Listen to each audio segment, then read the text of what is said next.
একটা secure income আমার পরবর্তী প্রজন্মের জন্য, যে আমার 9 ডিজিটের একটা কার্ড আমি রেখে যাচ্ছি। বিশ্বাস করেন, আমি ডিএক্সএন না করলে এখনো বিদেশেই থাকতাম। শাহিন ভাই, সবার ক্ষেত্রে ডিএক্সএন না করলে আমরা কি বিদেশে থাকতাম না এখনো?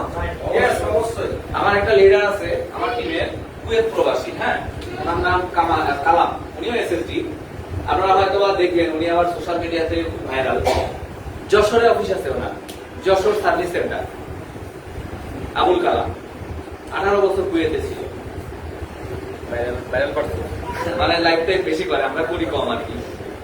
তো 18 বছর উনি কুয়েত ছিল। তো ওনার কথা তো আমার কথাও তাই, আমি 18 বছর কুয়েত থাকছি, আরো হয়তো 12 বছর থাকতাম, তবুও আমি বাংলাদেশে একবারে চলে আসার চিন্তা করতে পারতাম।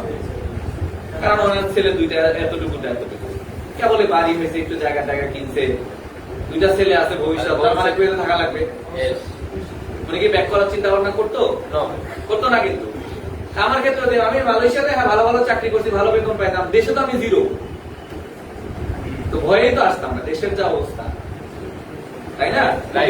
কোটির উপরে শিক্ষিত বেকার। শিক্ষিত বেকার কাদেরকে বলে? যারা অলরেডি মাস্টার্স কমপ্লিট, এই এসএসসি পাস, ইন্টার পাস এগুলা না। কিন্তু শিক্ষিত বেকার তাদেরকে বলা হয় যারা বাংলাদেশের পড়ালেখা শেষ, তারা হচ্ছে শিক্ষিত বেকার, অনার্স মাস্টার্স কমপ্লিট হয়ে গেছে, তাদেরকে বলা হয়। তাহলে আমি দেখেন অল্প অল্প করে ডিএক্সএন করতাম, সারা ভাবে করতাম, সেটাই আজকে আমার কি ফিউচার খুঁটি।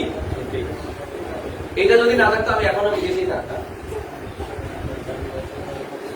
তাহলে যেটা আমি এত অল্প অল্প করে করার ফলে আমার একটা কি তৈরি হয়েছে, একটা পজিশন তৈরি হয়েছে, একটা টিম ক্রিয়েট হয়েছে, 75+ কান্ট্রি থেকে আমি ইনকাম নেওয়ার মতো সুযোগ আল্লাহ করে দিছে। তাহলে এটা যদি আমি ফুল টাইম করি, তাহলে ঘটনাটা কি ঘটবে?